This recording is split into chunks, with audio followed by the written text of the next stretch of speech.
here we go. Finally, I'm a little late to the party, but that's okay. So of course I pre-ordered this game. I gotta throw money at the Center and Kagura developers as frequently as possible, and as much as possible. But my pre-order, well, Amazon said it would be a couple more days, but it is here now. Oh, forgot to turn my computer speakers off. So this is all the usual suspects. I don't think I've seen Shade before, though. Yeah, that's it right there. No, nice to meet you. I was expecting, oh, yeah, of course I accept. I don't need to read that. You guys, I'm really fast at reading.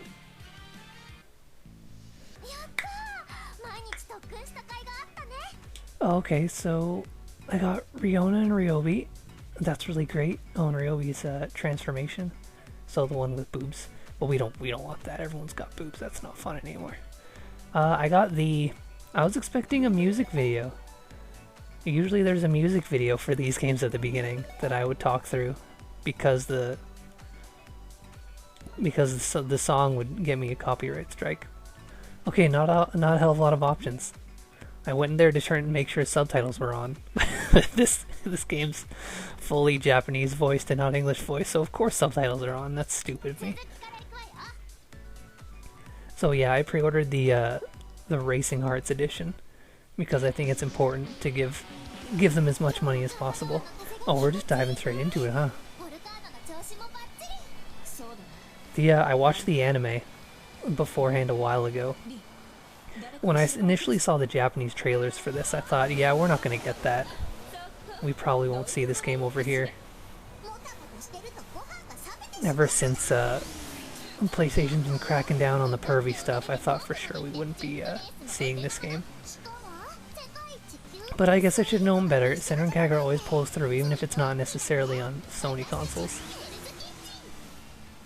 So, I guess I won't be playing Center and Kagura Reflections or Peach Ball.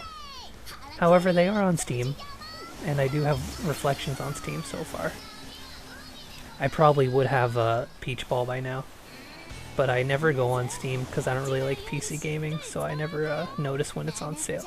But I'll try to take better note of it so I can make sure to play it in the future. That last pair with the very tan girl, they're really good because the one talks in like a old style Japanese, and the one talks in slightly English Japanese, so they're really entertaining to listen to. But yeah, I watched the anime because I thought, well, this game looks pretty cool, and I'd like to see some of it. I don't think I know who these two are. I think they might be nude for the game. But yeah, the anime's pretty good. The anime had that mechanic that you'd expect from a Center and Kagura game, where once you take a certain amount of damage, your clothes explode. Of course, that's expected. But, again, because we gotta crack down on the perviness. Oh, this is the music video I was talking about. I should have been talking through this instead. Well, I guess I better keep it up before the music gets picked up. So anyways, with them cracking down on the pervy stuff, I think I read somewhere that they simply just cut it out. Not like the Center and Kagura games where they had certain modes that they cut out, but during development they just simply decided we're not going to put this in anymore for the sake of getting it released properly. So that means that the PC version is not an uncensored version. This is simply the version that came out. There's no cut content that was a last minute cut or anything like that. Like that we've seen with Center and Kagura games. So, I mean, that's something. I'm really hoping that Sony pulls their head out of their ass by their launch of PS5, because I'm gonna maybe show a little clip or like a thumbnail of Battle Girls Fantasia, which was a game that I played on my channel. Well, I don't think it's even released yet as of the time that this video comes out, but I did a playthrough of it. It was streamed, and the Let's Play of it will come out. And that one really pushed it. It was a little uncomfortable in the lewdness. So it's like, yeah, it did get an English release, it just didn't get a North American release, so you have to get the Chinese version with English subs, which is perfectly doable. And if you ask me, I think all pervy games should be done like that. Because let's be real, you're old enough to, like, the issue is, you know, consoles, it's easy for kids to get onto these games. If you make it so you have to import, I think that would just be that'd be a good, like, skill testing question to prove you're able to play these games. So I guess the first thing I should do, we got a prologue, which I think is the video I just watched. Main story, but I need to know how to play, so we gotta go to the tutorial first. I think this might take a bit of time to get through. I remember I watched the I think it was like the localization team streaming this on Twitch a bit ago, and so I was like asking a couple questions and like chatting with some of the localization team, and they were streaming the tutorial section. It did seem to take quite a while, so I don't know if this will be the rest of this video, and maybe I'll do a second video of the story, or if this will just be a long video, I can't tell, or maybe I'll cut this whole part out. But I need to learn the basics of operating a jet machine. Move your jet machine forward by pressing R2, the acceleration button. Press L2, the brake button, to slow down. Holding it will back the machine up. Move forward and backwards, okay.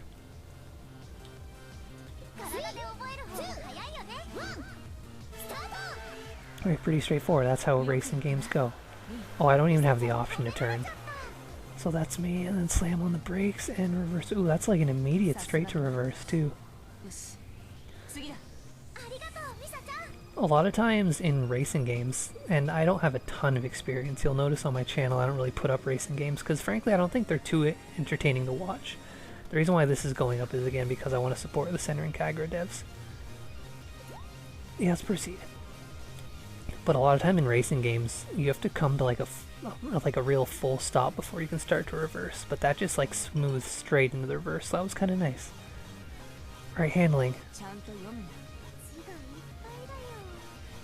So I mentioned earlier I sort of spoke all around, as I tend to do when I'm trying to talk over a music video, but yeah, there's not going to be clothes exploding in this. Which is a bit of a bummer, because that's the appeal, right? Other direction, steer the jet machine. Okay, now I can steer.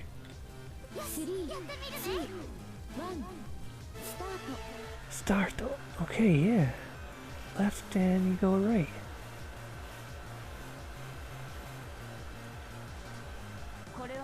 I did it.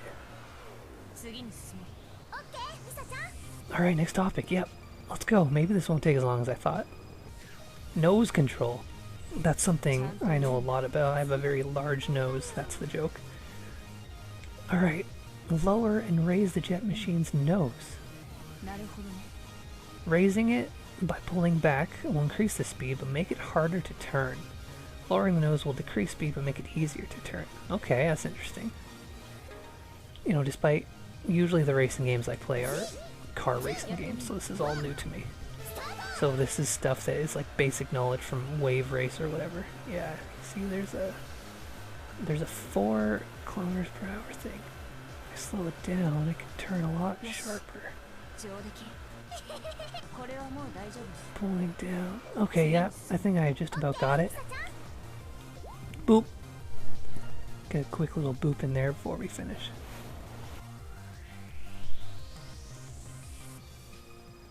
I could probably shave like a full minute by cutting out all the load screens in between these. Drifting, just like they do in the Tokyo. During movement, tilt left or right and press L2 once to begin drifting. Drifting, your handling will be corrected as you go. Pressing L2 once more will cancel the drift. I can reach up to 3 levels, okay.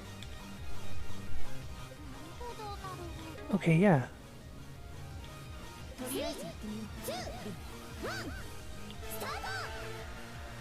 Alright, so let's turn to the right.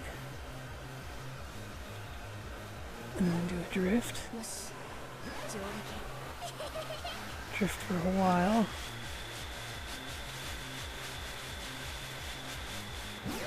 Alright, and then stop drifting. And I guess I did it. Oh, wants me to do. Oh, and I gotta do left side now, okay. I see.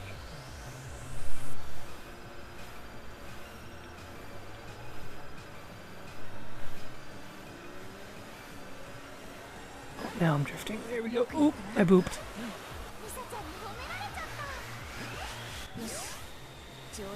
Alright, so it's not like a boost that you can hold on to and use whenever. You get it after you do the drifting.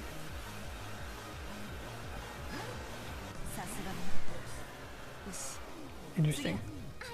Well, I mean, I guess I can kind of pick it, like when I choose to stop drifting, I get the boost. Alright, boosting. Let's learn about boosting. Fulfill certain conditions during the... Fulfilling certain conditions during a race will fill your EPD gauge. Once the EPD gauge is filled past 20%, you can boost with X. Transform your machine and drastically increase your speed. Okay, so it costs 20 initially and then continues to use it. Alright, automatically fill me up. Sorry I'm a little phlegmy, it's been a while since I've spoke. I only work once a week right now. And I haven't streamed for a while. Okay.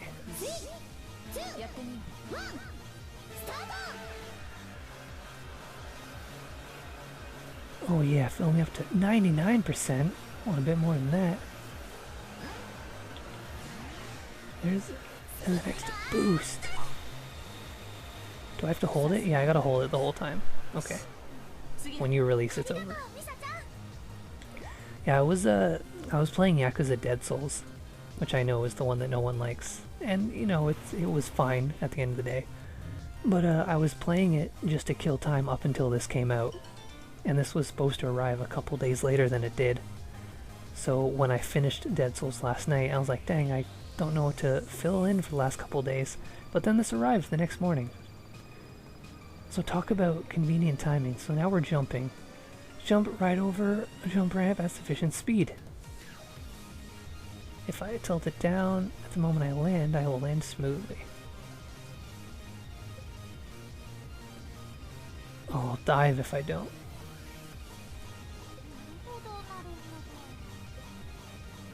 Okay. So if I'm not pulling down on the thing, I'm going to sink.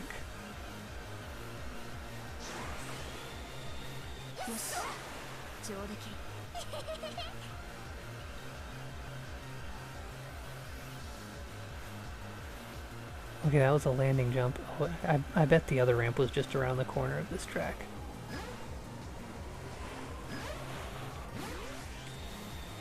Alright, now let's do a diving one.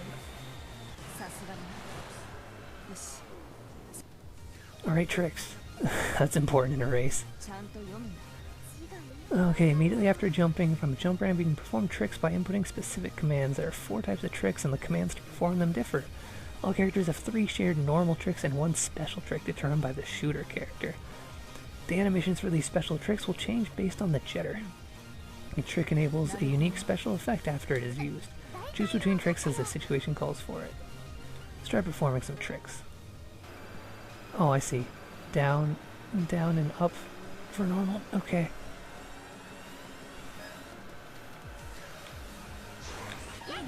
There we go.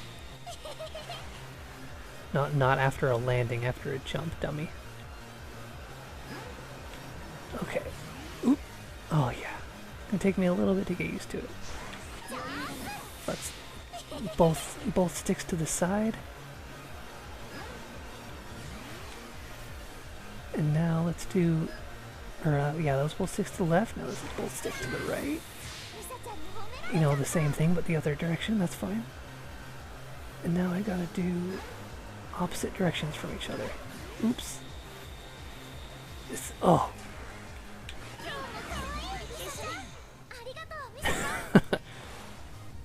I'm glad that worked out despite how poorly I approached that ramp.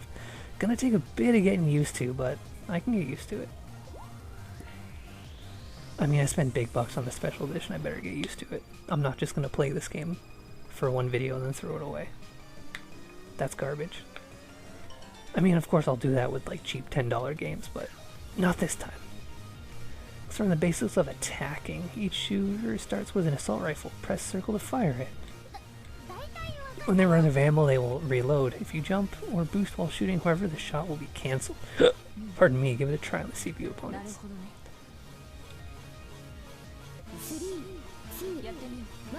Alright.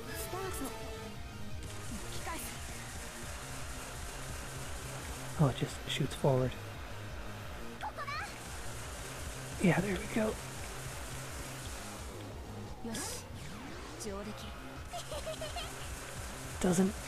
Doesn't track automatically. You gotta line it up a little bit.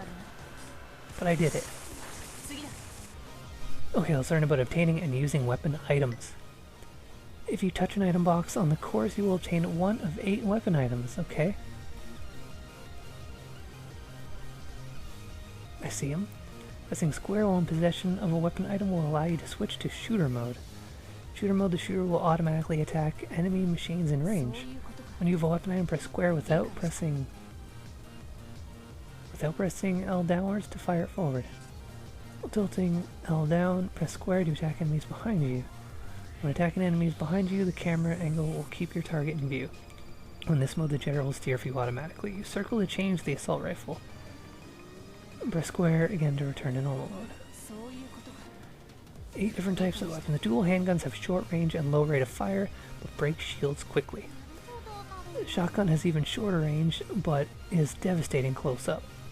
Gatling gun can pelt enemies with a barrage of shots. The sniper rifle is slow with little ammo, but can blow right through its targets, which would be really good if you wanted to strip their costume off immediately, but that's not a thing here. Grenades have a short range and low fire rate, but damage everyone in the blast radius.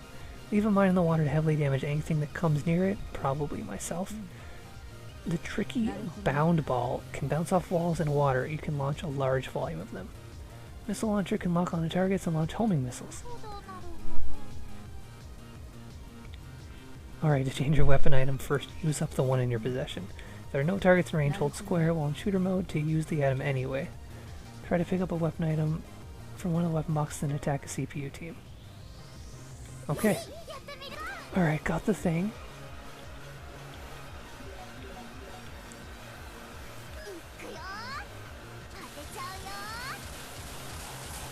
Alright, I busted him. And I'm still firing. And now I need to do a rear attack. And now they're behind me. Oh, no, they're not behind me anymore. Ow, now I'm recovering. Alright, now I'm gonna do it.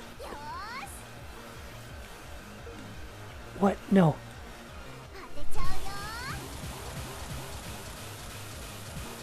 Oh, this is hard as shit. I don't think I hit them once doing it that way. That sucked. Alright, let's learn about charge shields. Jet machines barriers, called charge shields or shields for short, can stop a few attacks. When charge shields are attacked, their colors will change based on the amount of energy remaining. When its energy reaches 0, the shield will break, drastically cutting your speed. While your shield's down, further hits will have no effect on you. If your shield takes no further damage, it will start to recover after a few seconds. Certain machine parts can shorten this recovery time and recovery speed.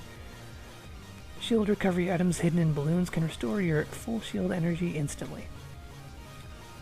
Alright, I'm gonna damage and break you. I'm gonna let you get ahead of me a bit, so I can just shoot you this way. There we go, fucking broke you.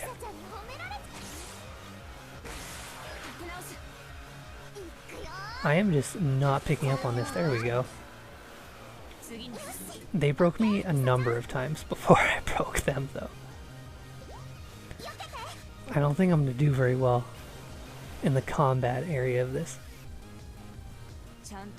Alright, let's learn about special techniques. With the EPD gauge max, press triangle to consume it all for a special technique. And it seems to be based on what weapon I have. Target whoever's ahead of you, or if you're in first, behind you. If you set manual special techniques to on, you can aim the special technique. Yeah, right. We've already seen how poor I am at that. Press press down on the L or the left stick to launch a special technique at a higher or lower ranked racer. If you have a weapon item, the special technique will mimic and consume it. If not, the special technique won't be weapon-based and won't consume your assault rifle. 9 types of special techniques exist in all, 1 per weapon item and 1 non-weapon specific technique. Alright, I gotta do it like 3 times. Fill me up.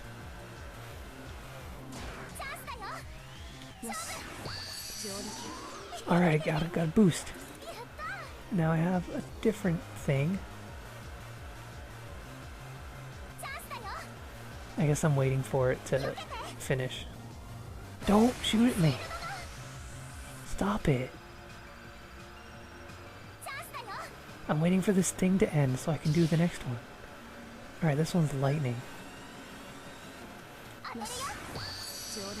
Breaks all shields ahead. Yeah, fuck yeah, suck it. But now I need you to get back ahead of me. It's a lot easier that way. There we go, it just sort of zoomed off screen, presumably to hit them. Gauge management, always important. Let's learn about managing the EPT gauge. EPT gauge will deplete as you use special techniques and boosts. Boosts consume 20% or more, while special techniques consume 100%. There are several methods to increase the EPT gauge. You'll gain some every time you race a certain distance, rank up, rank down, complete a lap, drift, dive, or do a trick. Try raising and using the gauge. Continue, yep. Alright, so I'm gonna go off this ramp and do a trick.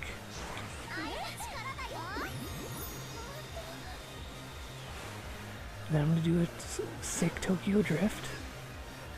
I'm gonna go off this ramp too. Ooh, that's steering. I'm a little sloppy. Let's just do a spin. Alright, how about some more drifting? Get that drift boost. Alright, I'm getting there.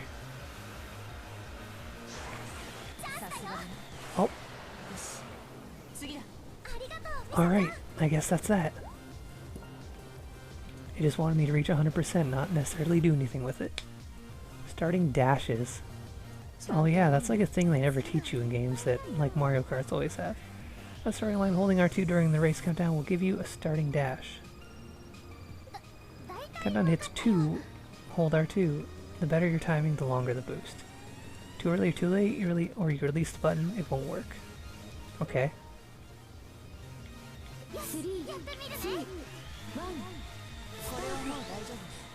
There, I did it. So it's on 2. I always thought it was as soon as you have control. Like as soon as it starts. Maybe that's how it is for other games. It's going to be hard to remember to do that. Boost pads. When you make contact with one of the boost pads scattered around the course, your speed will increase for a short time. Use those boost pads strategically to shorten your total racing time. Raise your nose at the same time. Do that.